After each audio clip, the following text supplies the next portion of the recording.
everyone, I'm Lucy. And I'm Tamoor. And we're here to break down Reunion, which is the second episode of Westworld Season 2. So if you're not up to date on the series, turn away now because we're going to be spoiling the crap out of it. But before we get into that, if you haven't seen the breakdown for last week's episode, you can find it on youtube.com/GameSpot Universe. Subscribe while you're there. All right, let's get into it. Reunion. Oh my god, what an episode.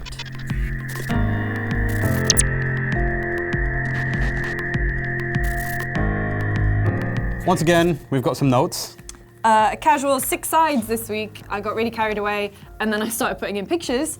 So please forgive us for having these. We still don't have an auto It's a cue. very dense show and Dense our memories show. aren't that good. So the episode opens with a cold open. Stark cold open. So we have Dolores and Arnold talking to each other and a repetition of some lines that will sound familiar. They're not word for word the same. I'm in a dream. Yeah, now you're in our world. And so it's Dolores basically getting a first look at a real world. And then Arnold says, "It's better to see the splendor through your eyes."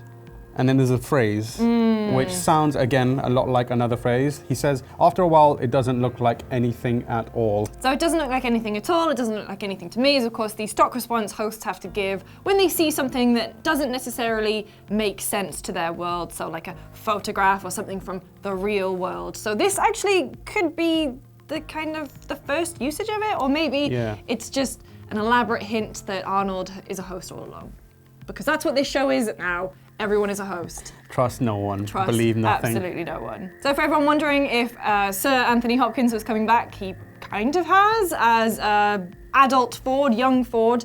And he says something quite interesting here. You know, he's talking about the favoritism that Arnold is showing towards Dolores, and then he says, "It's fine, we'll go with the other girl." So the other girl is clearly Angela, because we see her at this investors party a bit later on. Like, it's interesting to see that Dolores has always been at the forefront of everything that happens in Westworld. So she's a key player she's like the third partner in this whole thing, which is really interesting. And then we get into Arnold showing Dolores his house, and this is honestly where I went down a bit of a rabbit hole, because there is a symbol on the wall that I was determined to discover what it meant. There is a lot of religious symbolism and iconography in this episode in particular. They talk a lot about judgment. There's obviously the Last Supper reflection that we'll talk about a little bit later on, but there was this symbol in particular, which is a cross that has 4 dots around it.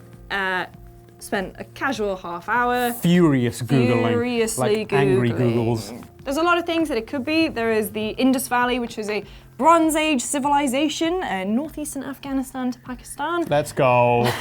Allegedly, so the Indus script is actually undeciphered, and yet if you Google this image, this symbol, it's like, oh, this is the Indus Valley symbol for peace, and I could not find any.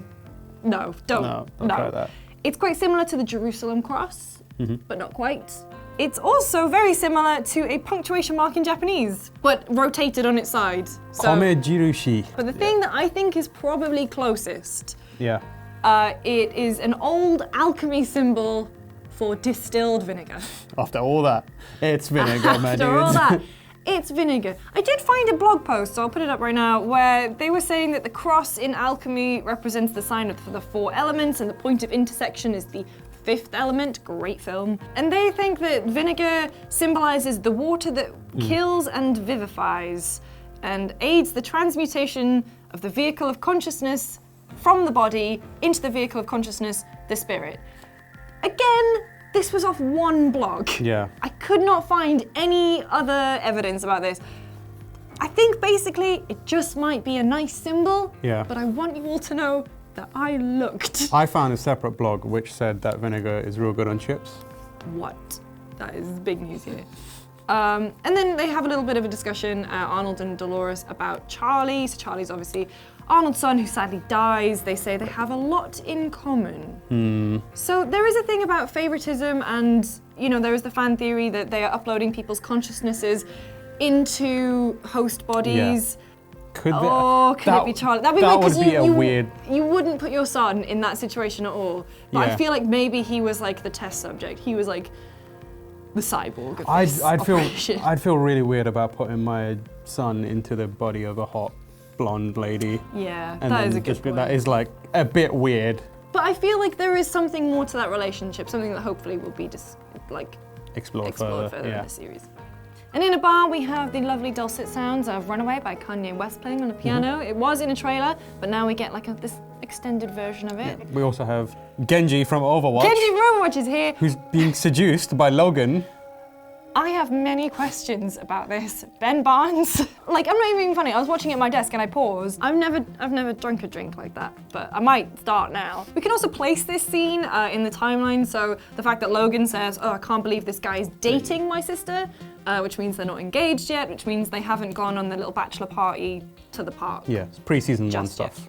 Yeah, pre what we saw in season 1. We also get to see Angela. So Angela is in a very different role here. Again, the question, is this a human Angela? Is this a robot Angela? But she's with a man named Akechita. I hope I'm not butchering the pronunciation of his name, played by that guy who's in Fargo. Season 2, very good. And they say they're from the Argus Initiative. So hopefully not the great British shop where you can literally buy anything, Argos. That would be great though. That would be great. They have a proposition, they're a startup, but Argus, the name, so that has a lot of connotations. Argus in ancient Greek is the giant with 100 eyes. Yeah, watching over. He is watchful, he is a guardian, but I think this is more in the realm of mass surveillance, Argus Initiative, before they got bought by Delos. So that's what I think that's where I think that comes from. It speaks to what could be happening behind the scenes if there's a company that is able to gather data on a large group of people. Funny that. So then we're at a party. This is the party that Dolores was supposed to be at, but is swapped out for that they talked about earlier, Arnold and Ford. So the game is for Logan to find out who it is that is not human in that party. And we kind of, this is how they sell Delos on the idea of the park and the hosts and guests and all that kind of business. So then we get to see we get to figure out that Angela is capable of controlling hosts. So this is why I said earlier, is Angela a host or a human at this point? Because she can control them by gesture, which is as far as I know, only Ford was able to do that in the first season. We saw him controlling that rattlesnake. Yeah. So, I mean, if this is host Angela, maybe she just has advanced permissions like Maeve does, or maybe this is a human who then later downloaded her consciousness into a host. I mean, she'd have to be pretty high on the hierarchy to be able to do that regardless. Yeah. So there's an interesting arc that will unfold there with Angela as well. And then for some reason they make out. Once Logan realizes that. Once Logan realizes, I guess, I still don't really understand this part. But then after they have like a little orgy, Dolores looks out, and as you can, so in the context of like Dolores in the park, like current Dolores, she's beginning to remember and experience everything. So I'd be interested to see if that is a crucial thing that she will later come back to remember. So then we have a reunion. Hey, it's almost like that's the title of the episode. Yeah, and the reunion is between the Man in Black and Lawrence. Yes, so... Still alive and kicking. Barely. So this is interesting because obviously the park is in complete disarray. It's, all the narratives are broken, all the loops are broken. So it's interesting also to see how intimately Bill knows this park, because he's like, Lawrence, you were supposed to be able to get out of this, but because now there are real consequences to every action and things aren't playing out as they're supposed to, Lawrence is very much stuck until the Man in Black, Bill, comes to rescue. So Bill seems to be like the all-powerful player. He's able to figure out who's doing what and remove them from their track to his benefit. But there are still problems. So he almost gets killed when those ranchers come up against him with a gun.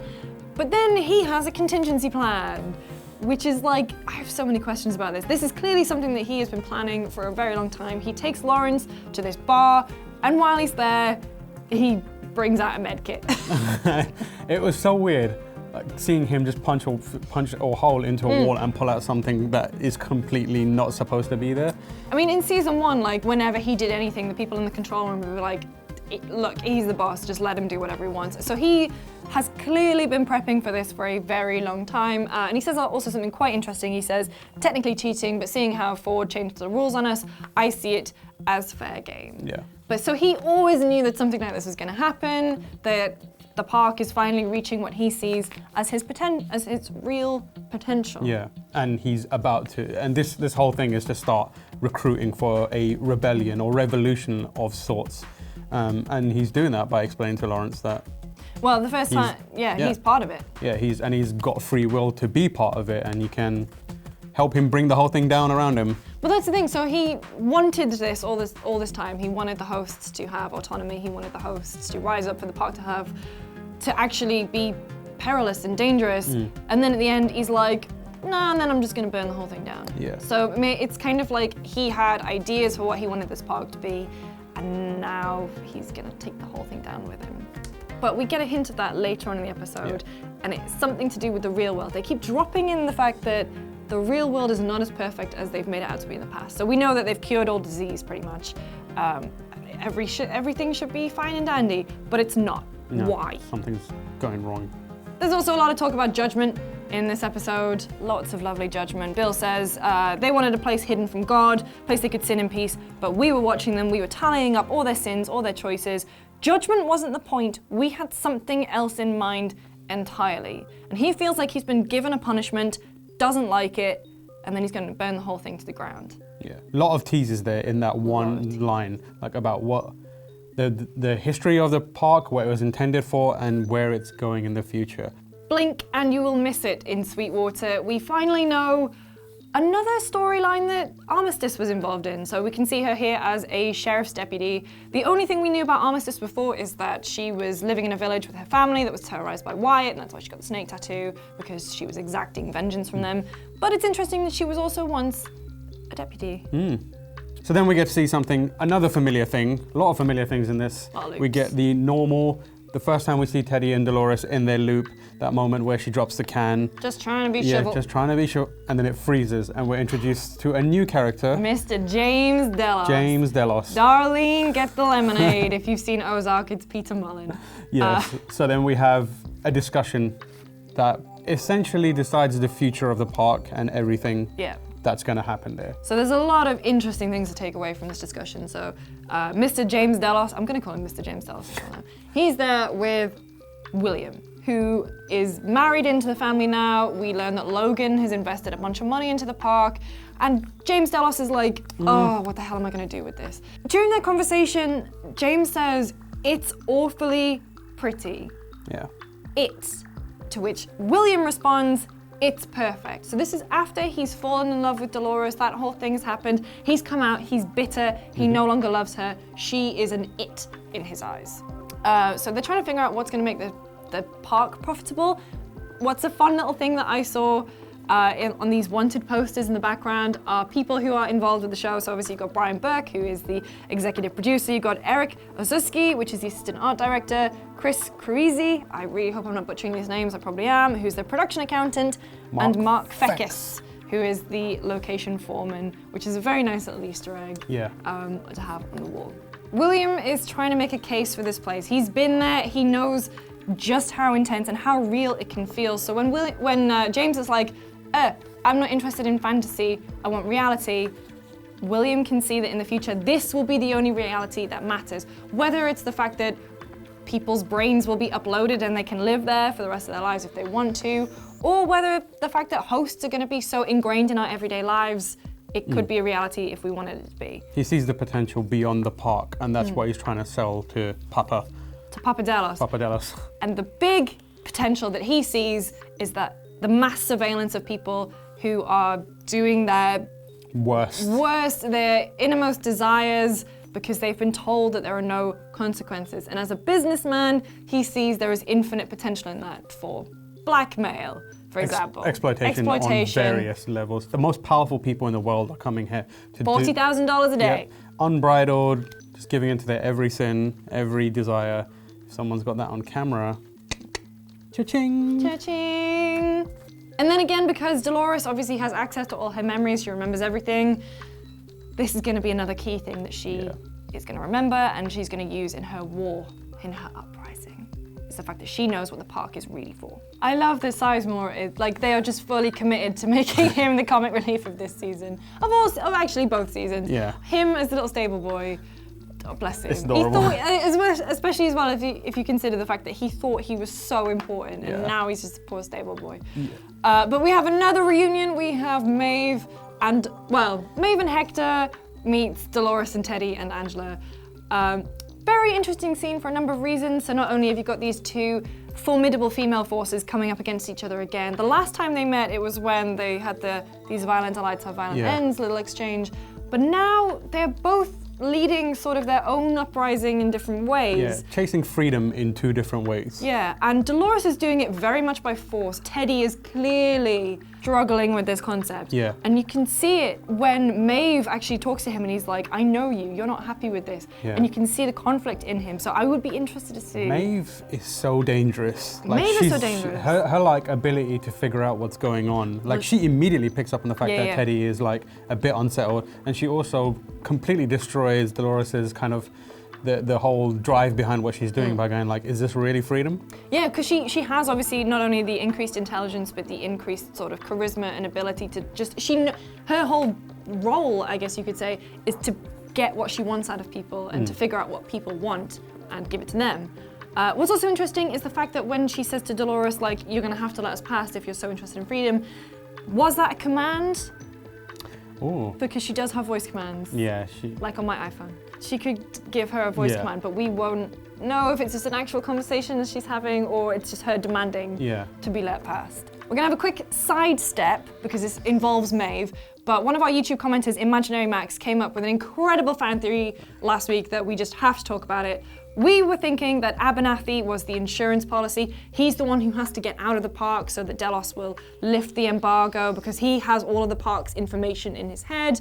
Imaginary Max says, what I believe is the package was not meant to be Abernathy, but Maeve. She was programmed to go through events to get her explosive device out, which she did, which Abernathy did not. He still has the explosive in his neck, giving her the ability to leave the park. She also ended up on a train and was supposed to make it to the mainland, but she missed it because of her sentience. I think either Hale is misinformed or she's lying to Bernard for whatever reason. that is an incredible theory. Which is an incredible fan theory, and like, props to you for coming up with that. I like it. I'm on board. Yeah, so we know that Maeve is incredibly important to the plot of Westworld. She's basically the pin. She's the linchpin holding everything together. So props to you, Imaginary Max, for that. Yeah. We had to talk about it. And then Dolores is headed west to find more people for her army. We know that Delos are going to be sending 800 people, 800 soldiers into the park to close it down sector by sector.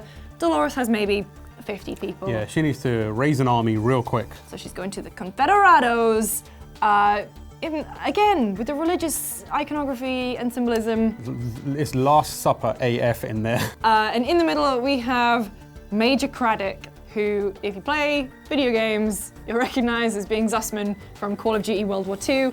What's also cool about the Last Supper iconography thing is that in the middle, he's obviously the Jesus figure. He dies and is resurrected. Yep. Very nice. Well Very played. nice.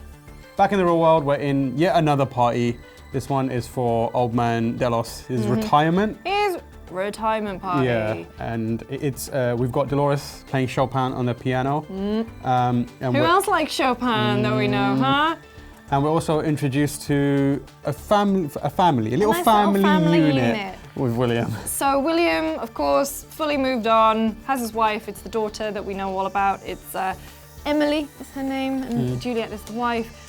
Dolores has a moment of recognition when she sees him, but again, it's a power play on his behalf because he kind of wants her to see him happy and with his family.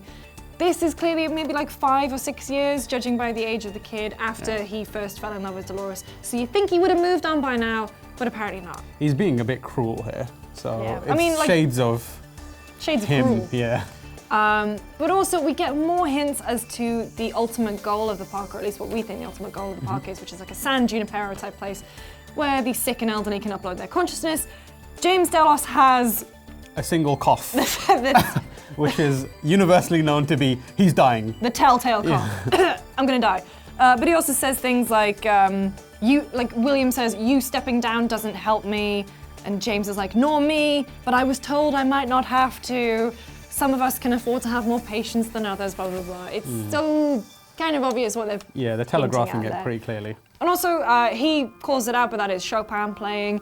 We know that Ford really likes Chopin, and obviously when Ford, just before he died, he was like, someone once told me that Chopin and Beethoven, they live on through their music. They became their music. So that is another thing that I'm really latching onto, that he, in some capacity, is involved in this uprising. He's either in the host's heads or he's going to be a host that we maybe don't expect. It also feeds into that idea of transcendence beyond your mortal, lifetime. If Chopin can do it, what's going on here with maybe Jim?